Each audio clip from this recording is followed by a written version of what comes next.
Welcome student. YouTube के इस channel पर आपका स्वागत है। इस चैनल पर यदि नए हैं तो चैनल को सब्सक्राइब कर लें और वीडियो को अपने दोस्तों के पास शेयर करें ताकि सभी को इसका लाभ मिल सके। अभी हम एनसीईआरटी बुक का लाइन बाय लाइन स्टडी करने वाले हैं। हमारा यह भौतिकी का चैप्टर है। एनसीईआरटी जो विज्ञान बुक है उसमें जीव विज्ञान के चैप्टर भी प्रारंभ हो चुके हैं, साथ ही साथ रासायनिक विज्ञान के भी क्लासेस प्रारंभ हो चुके हैं और यह भौतिक विज्ञान का पहला आज क्लास है। तो एनसीईआरटी बुक का अध्याय 10 प्रकाश परावर्तन तथा अपवर्तन, इस चैप्टर को हम लोग पढ़ने वाले हैं।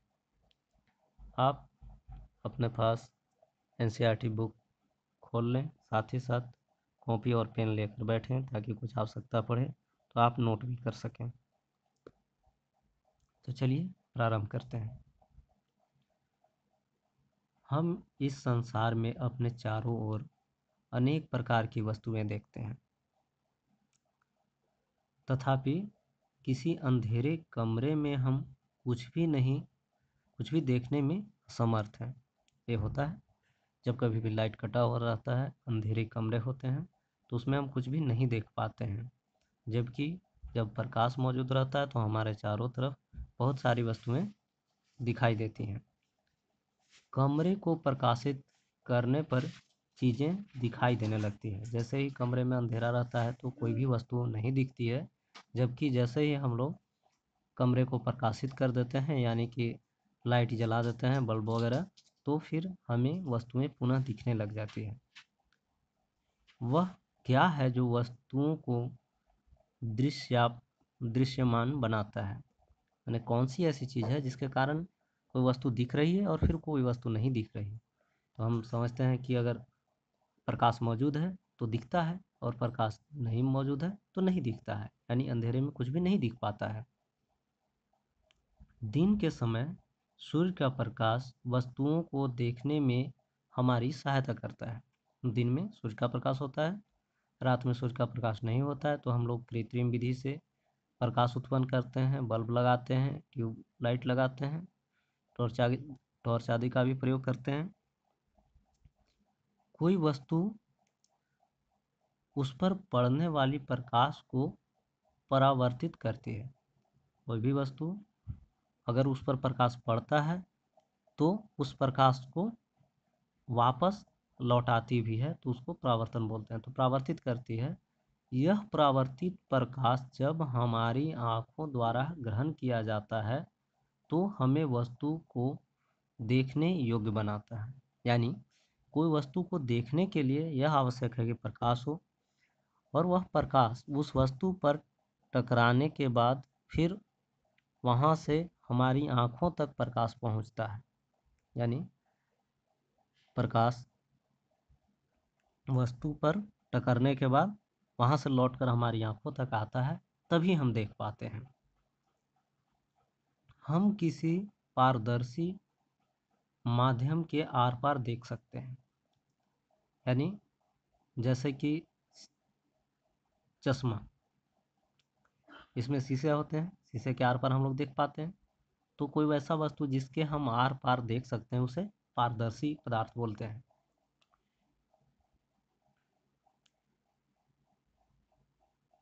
क्योंकि प्रकाश इससे आर पार हो जाता है, यानी प्रकाश आर पार हो जाता है तभी हम उसे देख पाते हैं, अन्यथा अगर प्रकाश आर पार नहीं हो पाता तो नहीं देख पाते।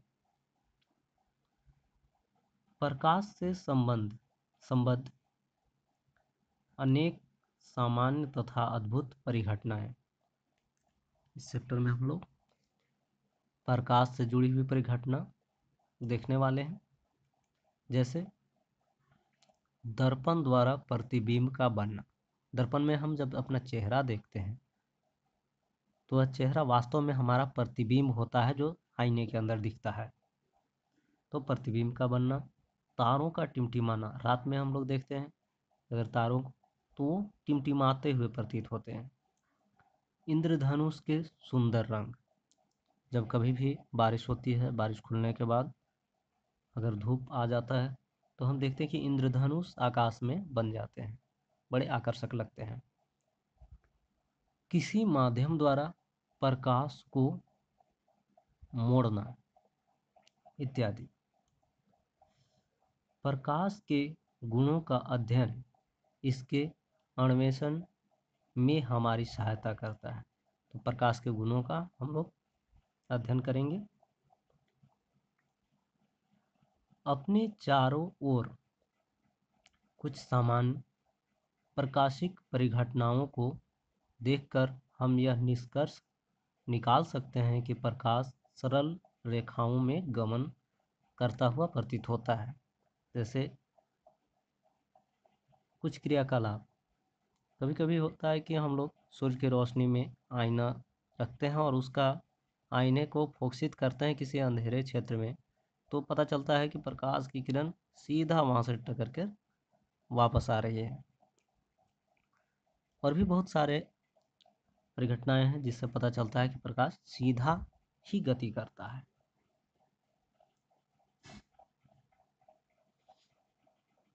यह तथ्य कि एक छोटा प्रकाश स्रोत किसी अपारदर्शी वस्तु से तीक्ष्ण छाया बनाता है। साथ ही साथ अगर कोई प्रकाश के रास्ते में अपारदर्शी वस्तु है तो फिर उसका छाया बनता है। जैसे धूप में अगर हम खड़े होते हैं तो हमारा छाया जिधर सूरज होता है उसके अपोजिट साइड में हमारा छाया बनता है। प्रकाश के एक सरल रेखीय पथ की ओर इंगित करता है, इस जिसे प्रायः प्रकाश किरण कहते हैं। जैसे प्रकाश जब कभी भी निकलता है तो ये एक सरल रेखा में पथ की ओर गमन करता है और वह इसे ही हम लोग प्रकाश किरण कहते हैं।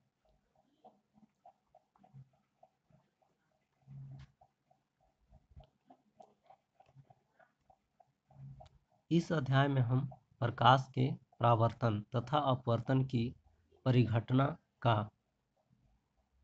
प्रकाश के सरल रेखीय गमन का उपयोग करके अध्ययन करेंगे। यानी इस चैप्टर में हम लोग प्रकाश जो सरल रेखा में गमन करता है तो इसी को अध्ययन करके हम प्रकाश की परिघटना यानी अपवर्तन और परावर्तन की जो घटनाएं होती है उसको हम लोग अध्ययन करेंगे। ये मूल धारणाएं प्रकृति में घटने वाली कुछ प्रकाशीय परिघटनाओं के अध्ययन में हमारी सहायता करेगी। और ये जो अपवर्तन और परावर्तन की घटना है इसे हम अध्ययन करने के पश्चात हम लोग और भी जो प्रकाशीय घटना होती है उसे हम लोग समझने में मदद मिलेगा। इस अध्याय में हम गोलीय दर्पण द्वारा प्रकाश के परावर्तन यानी गोलीय दर्पण से जो प्रकाश का परावर्तन होगा सो प्रकाश के अपवर्तन एवं वास्तविक जीवन में इसके अनुप्रयोग को भी समझने का प्रयत्न करें। अब है प्रकाश का परावर्तन।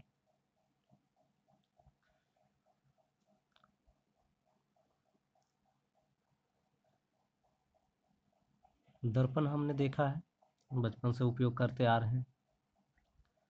दर्पण क्या करता है और कैसे काम करता है? तो यह प्रकाश के परावर्तन के नियमों के अनुसार ही कार्य करता है। इसमें उच्च कोटि का पॉलिश किया हुआ पृष्ठ, जैसे अगर आपके पास दर्पण होगा, मिरर होगा, आईना, अगर उसे अगर फूट जाता है तो हम उसका शीशा को अगर उठा कर देखते हैं तो उसमें पाते हैं कि एक तरफ पॉलिश किया हुआ रहता है। तो यह उच्च कोटि का पॉलिश किया हुआ रहता है। जैसे कि दर्पण अपने पर पड़ने वाले अधिकांश प्रकाश को परावर्तित कर देता है यानी लौटा देता है। आप प्रकाश के परावर्तन के नियम से पहले से ही परिचित है। तो प्रकाश के परावर्तन के कुछ नियम भी हैं जो कि पहले से हम लोग जानते हैं। क्या? तो आपतन कोण परावर्तन कोण के बराबर होता है, यानी दर्पण पर जिस कोण से प्रकाश आएगा वह प्रकाश उसी कोण का बराबर का कोण निर्माण करते हुए उस पर टकरा के वापस आएगा। यानी प्रकाश दर्पण पर जिस कोण से पड़ेगा उसी के बराबर के माप का कोण बनाकर उससे टकरा कर वापस आ जाएगा। दूसरा नियम यह है कि आपतित किरण यानी जो प्रकाश आईने पर आ रहा है सो किरण, दूसरा जिस बिंदु पर वह टकरा दर्पण पर, वहाँ पर अगर कोई हम अभिलंब यानी लंब अगर हम लोग निर्माण करते हैं तो वह, तथा परावर्तित किरण यानी उससे टकरने के बाद प्रकाश जो वापस बाहर आएगा सो, सभी एक ही सतह पर होते हैं। यानी एक ही बिंदु पर वह मौजूद रहेगा, एक ही जगह पे रहेगा।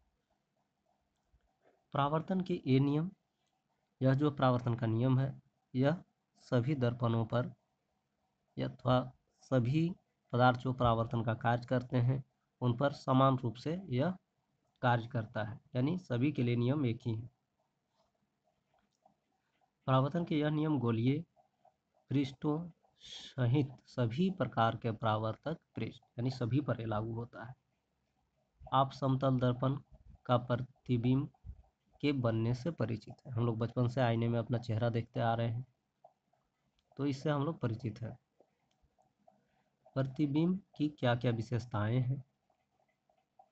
समतल दर्पण द्वारा प्रतिबिंब सदैव आभासीय और सीधा बनता है। हम लोग ये देखें कि आईने में हम देखते हैं तो वह हमेशा सीधा ही दिखता है हम लोग को, साथ ही साथ वह आभासीय होता है, यानी वह उस चित्र को हम लोग किसी पर्दे पर अगर लेना चाहें तो नहीं ले सकते, इसलिए आभासीय होता है और सीधा होता है। दूसरा चीज़ ये भी हम लोग देखेंगे कि जितना दूरी पर हम खड़े होते हैं दर्पण से, प्रतीत होता है कि उतना ही दूरी पर हमारा प्रतिबिंब भी आईने में दिखता है। साथ ही साथ जितना बड़ा कोई वस्तु दर्पण के सामने रहेगा उसका प्रतिबिंब भी उतना ही बड़ा बनता है।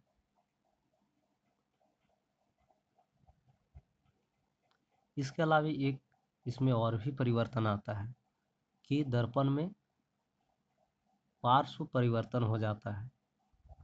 पार्श्व परिवर्तन का अर्थ है कि हम दर्पण में अगर हम अपना बायां हाथ उठाते हैं तो दर्पण में वह दायां हाथ प्रतीत होता है, यानी बाएं की वस्तु दाएं दिखती है और दाएं की वस्तु बाएं दिखती है समतल दर्पण में। तो इसे हम लोग पार्श्व परिवर्तन या पार्श्व उत्क्रमण बोलते हैं।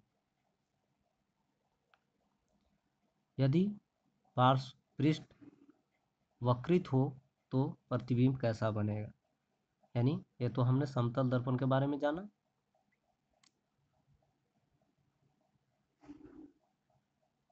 यह एक क्रियाकलाप बताया जा रहा है जिसे हम लोग आगे देखेंगे।